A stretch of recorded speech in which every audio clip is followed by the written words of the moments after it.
សួស្តីពុកម៉ែបងប្អូនទាំងអស់គ្នាបាទនេះគឺជាសកម្មភាពបាទក្រុមការងារជាងយើងខ្ញុំកំពុងតែរៀបចំដាក់ប្រព័ន្ធលូដែលប្រព័ន្ធលូនីមួយៗមានមុខកាត់រហូតដល់8ទឹកបាទ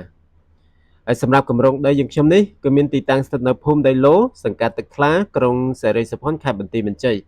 បាទនៅម្ដុំទល់មុខនឹងសួនស្នេហ៍ជនបទចុះមកខាងក្រោមប្រហែលជា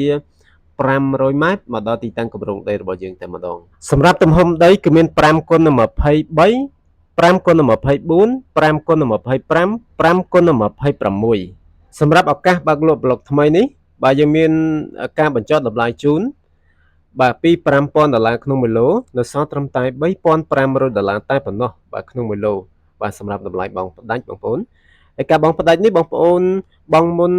50%ហើយនៅសល់50%ទៀតយើងរំលោះជាមួយក្រុមហ៊ុនរបស់យើងរយៈពេល18ខែបាទដោយមិនគិតការប្រាក់នោះទេសម្រាប់ពុកម៉ែបងប្អូនដែលចង់បងរំលោះសុទ្ធបាទយើងអាចធ្វើការបងរំលោះជាមួយក្រុមហ៊ុនរបស់យើងបាទរយៈពេលរហូតដល់24ខែបាទមិនគិតការប្រាក់នោះទេបាទដោយមួយខែលោកអ្នកបងត្រឹមតែ$50តែប៉ុណ្ណោះបាទហើយសម្រាប់បងប្អូនដែលចង់ទទួលបានការថែមជូនឥដ្ឋ2000ដុំនិងស៊ីម៉ង10បាវបាទយើងគ្រាន់តែចូលរួមមុន$500បញ្ចុះតម្លៃជូន$500បាទហើយបច្ចេកជូននៅក្នុងគម្រោងរបស់យើងបាទគឺយើងមានរៀបចំជាសួនកំសាន្តស្រះទឹកលំហែនិងកោះសិប្បនិមិត្តបាទហើយសម្រាប់ហេដ្ឋារចនាសម្ព័ន្ធផ្សេងៗគឺយើងកំពុងតែរៀបចំបាទ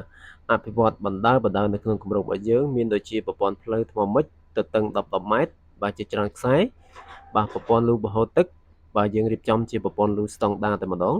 បាទប្រព័ន្ធទឹកស្អាតនិងប្រព័ន្ធភ្លើងរដ្ឋគឺយើងរៀបចំរួចជាស្រេចតែម្ដងបាទលោកអ្នកចាប់អារម្មណ៍កុំភ្លេចធ្វើការទំនាក់ទំនងមកកាន់ក្រុមការងារយើងខ្ញុំតាមរយៈលេខទូរស័ព្ទដែលយើងខ្ញុំដាក់នៅខាងលើវីដេអូបាទសូមអរគុណសូមជម្រាបលា